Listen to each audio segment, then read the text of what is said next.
তো উনি মাত্র 55,000 টাকায় এই রমজানে আমার সাথে উমরা করবেন ফেব্রুয়ারির 13 তারিখ। তো সাধারণত আমি 70,000 টাকার উমরা চালু করছিলাম অনেক আগে। তো তখন হিসাব করছিলাম বিমান ভাড়া 50, ভিসা 20, আর তো রমজানে ওইখানে বাসা ভাড়া নিয়েছিলাম পুরো বছরের জন্যই। অনেক মানুষ আলহামদুলিল্লাহ থাকছে, কিন্তু ভালো কাজ করলে খারাপ লোকেরা শত্রু হয়ে দাঁড়ায়। উমরাটাকে সহজ করতে চাইছিলাম যে বারাদা যাইবেন আইবেন, এখানে কিসের এজেন্সি, আপনার মন মতো থাকবেন, 3 মাসের সুযোগ আছে, মন মতো এখানে বাসা আছে, হোটেল আছে, সহজ করতে চাইছিলাম, কিন্তু এটা বাধা আসছে। তো এখন রমজানে একটা কাফেলা করতেছি, সেখানে আমি চিন্তা করছি যে হ্যাঁ, যত খরচটা যত হয় ওইটা দিয়ে যেন মানুষ উমরা করতে পারে, এবং উমরা শেষে আমি একটা ভর্তুকি দেব, মানে এবাদত অনুসারে। আগে তো প্রথম প্রথম পয়লাই ভর্তুকি দিলে দেখা যায় শেষে সবচেয়ে বেশি মার্কেটিং উনি করে, যে এটাকে আমার বাচ্চায় মার্কেটিং করি, তো খারাপ লোকেরা ফায়দা নাই। তো আমি ইনশাল্লাহ পুরুষদের কাফেলা করতেছি। উনি ইমার্জেন্সি ইনভেস্টে আমাকে 6 লাখ টাকা দিয়েছিলেন, 1 মাস মাত্র খাটছে, ওইটা থেকে ওনার 1 লাখ টাকা লাভ আসছে। তো এই হিসাবে 1,55,000 টাকায় এই উমরা নির্দিষ্ট করছি আমরা, যেখানে অন্যরা 2 লাখ নিতেছে, 2,20,000 নিতেছে। রমজানে কিন্তু মদিনার হোটেল সবকিছু দাম এখন বেড়ে যায়, আগের চাইতে উমরার খরচ অনেক বেশি এখন, 2 লাখের নিচে এরকম পাইবেন না।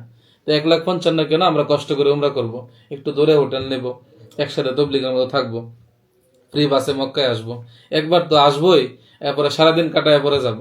পাশে ঘরে নিলে খালি বারবার যাইতে আইতে মন চায়। আমরা তো পিকনিক করতে যাই না, যাইতেছি ইবাদত করার জন্য। দূরে ঘর থাকলে একবারে সকালে আসবো, এরপরে সারাদিন এখানে কাটাবো, একটু ক্ষুধা লাগলে ফ্রি বাসে যায় খাবার আবার এসে যাব। যার মন না চাইবে সে যাবে না, ওইখানে থেকে যাবে। একটা সুন্দর সিস্টেমে আমরা ইবাদতের সাথে কষ্টের সাথে কাটাবো। এই জন্য সিমায়া সুমায়া ভাই বলছিল যে 1,60,000, আমি বললাম যে আরো কমান, আমি কিছুদের করলে দেবো 1,55,000 করে। তাহলে 1,55,000 টাকায় রমজানে আমার সাথে উমরা যেতে হবেন। শর্ত হইলো যে ফ্যামিলি নিয়ে যাওয়া যাবে না, সিঙ্গেল পুরুষদের, এবং যে 13-14-15 দিনই থাকবো পুরো ইবাদতের মধ্যে থাকবো। তাবলিগে যেরকম ঘুরতে যাইতেছেন একটু রিফ্রেশ হওয়ার জন্য, একটু আরাম বা রেস্ট নেওয়ার জন্য যাচ্ছেন, এরকম না। সার্বক্ষণিক একটা নিয়মে আমরা ইবাদতের মধ্যে থাকবো। এখানে জিকির হবে, তালিম হবে, শেখানো হবে। হ্যাঁ, কিছু সময় তো দেওয়া হবে ঘোরাঘুরির জন্য, এরকম তবলিগ সিস্টেমে চলবে। এরপর হচ্ছে যে আপনি এখানে 1,55,000 টাকায় যে আমার কাছে যাচ্ছেন, এখানে উমরা শেষ হইলে আমি সবাইকে হাদিয়া দেওয়ার চেষ্টা করবো, খেজুর বা অন্য জিনিস, এটা আমার পক্ষ থেকে ইনশাল্লাহ থাকবে। এমনি তাবলিগে আমার সাথে গেলে তো পুরা খরচা আমার পক্ষ থেকে থাকে, উমরা যেহেতু বিশাল খরচা, এজন্য আপনাদের খরচ করতে হইতেছে। তো এই কাফেলা যদি এরকম সুন্দর হয়, আমার যখনই উমরা যেতে মন চায় এরকম জানাবো। যেরকম হজের পরেও একটা সুযোগ থাকে, খালি খালি থাকে, তখন তো আরো কমে হবে, 1,20,000 বা 10 কেমন হয় বলা যায় না। মানে নিজ করে চোমরা, এটাকে বলতে পারেন নিজ করে চোমরা।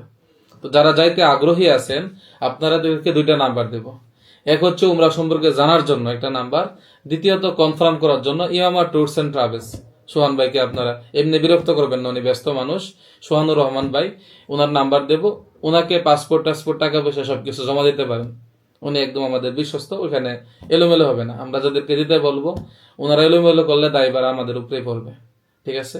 তো 2টা নাম্বার দিচ্ছি, আপনারা 2 নাম্বারে যোগাযোগ করে যারা আমার সাথে এই রমজানে উমরা কাটাতে চান, এবং ইনশাল্লাহ ফ্রি উমরা বিজয়ও করব।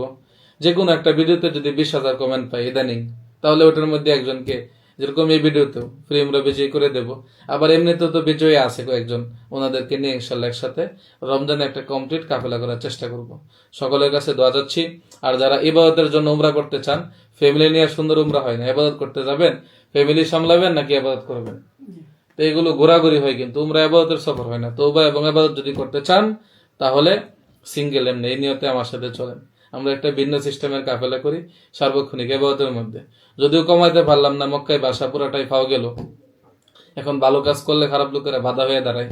এখন আপনি আমাকে ভালো জিনিস বানাইতে বলবেন, শেষ লাইসেন্স করতে বলবেন, আন্তর্জাতিক বিশ্ব বলবে যে না, এটা তো ক্ষতিকর জিনিস। কিসের ক্ষতিকর? তারা তোল্টা পাল্টা অনেক বলবে, কেমিক্যাল এইটাই সেইটাই, এখানে এই উপাদান, এটার ক্ষতি এটা। কিন্তু আসল কথা, ক্ষতি করে এই কারণে যদি তাড়াতাড়ি ভালো হয়ে যায়, আমাদের অর্থনীতির চাকা তো সচল থাকবে না। এরকম ওষুধ লাগবে যেটা খাইলে নগদ ফায়দা পাবে এবং নিয়মিত খাওয়া লাগে, এই যে কোম্পানিগুলো যেন চলে। তো ভালো জিনিস করা অনেক কঠিন, অনেক বাধা আসে, সমর্থনের চেয়ে বাধা আসে শক্তিশালী অনেক বেশি। তো দোয়া করবেন যারা যেতে চান, এই 2 নাম্বারে আপনারা যোগাযোগ করেন। ধন্যবাদ।